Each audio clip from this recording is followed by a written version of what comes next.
just as a suggestion, maybe. What about comics? You know, if you get a Pathfinder type comic book, you can. You know, again, I've been around a long time. We tried things. We did. I mean, you know, we tried both ways. We tried taking comic book properties and making role-playing games like Marvel games, Eastern Marvel games. I remember the Saga system.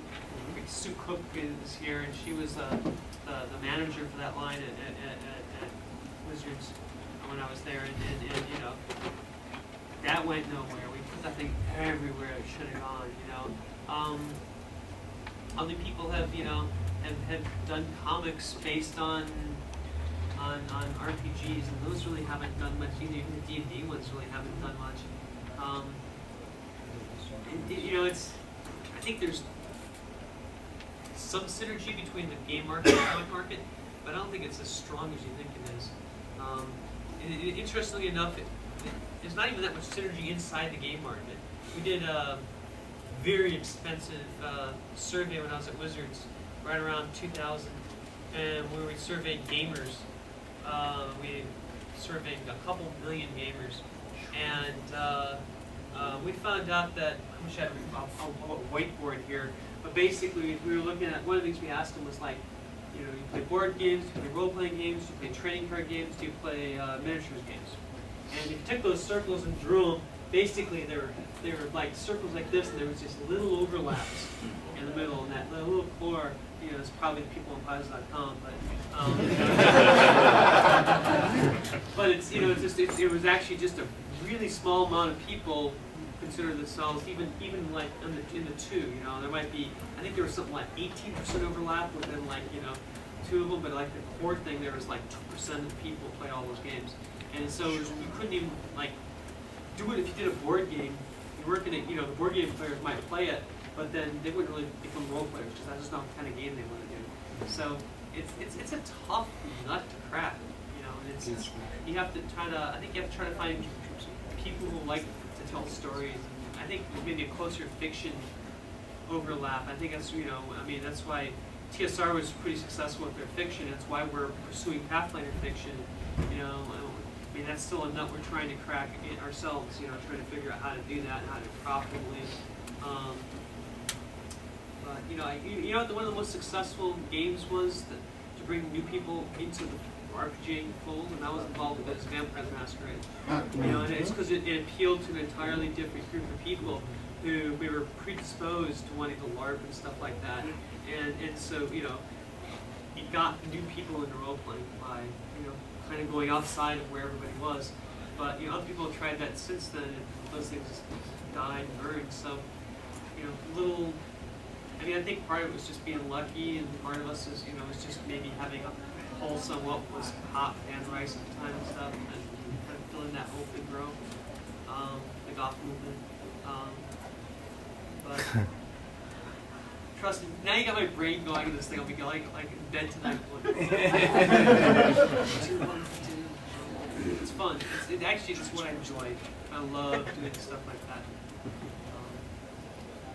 If I can figure out the distribution, I have a pretty interesting idea I'm going to try out. But it require distribution way different than what we have right now.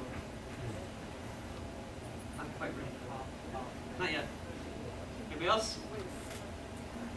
I know that it would be extremely expensive, but has any thought been given to, like, maybe another cartoon series? Oh God. Make sure it has a unicorn. Gygax is rolling now.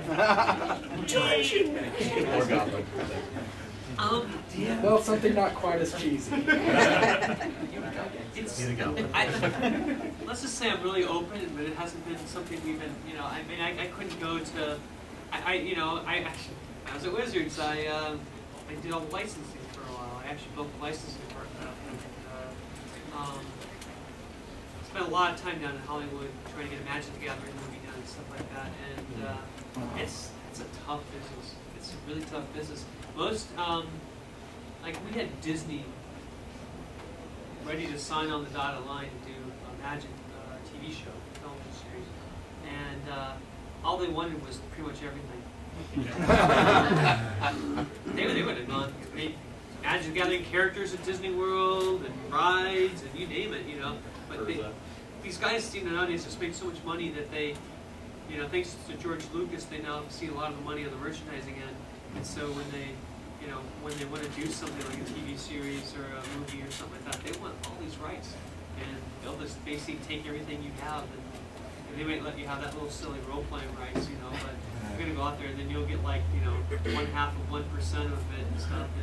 It's hard to find the right thing. I mean, you know, that D&D cartoon was financed by Gygax and those guys.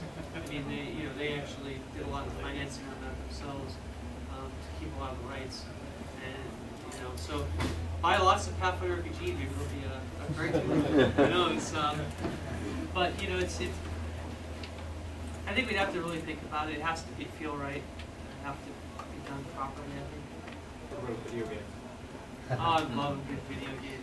But it has to be a, you know, we get approached a lot by people who want to do video games, but, you know, you have to find the right company that you know understands the property, understands what we're trying to accomplish. Because, you know, if someone puts out a really crappy Pathfinder game and it doesn't have the feel of our adventure pass or our world, and they just kind of, you know, I mean, I've had people in the past, you know, say, oh, we had this game we were developing, and then, you know, whatever we were developing for kind of died, so we would have just plastered your IP on it, right? And that's what they think, you know, and it's like, well, because it's mostly they, we just have to take your graphics and dump them on, right? No, because our fans would understand, you know, that's a piece of garbage, and they're not going to buy it, and then they won't buy anything else. So you have to find the right people, and whenever you're doing this kind of thing, it's all about, you know, finding the right partners, and they'll come. I mean, this game looks awesome, and it's gonna rock when it comes out, and people are gonna be calling us, and it'll be my job to vet them, and thankfully I have both good and bad experiences with companies, so I think I have a pretty good feel about what we're looking for. But I'd love to do a video game, but again, you know, the scary thing is, but you know, if someone came to me in September and we liked him and we set it up, it'd probably be 3 years before it.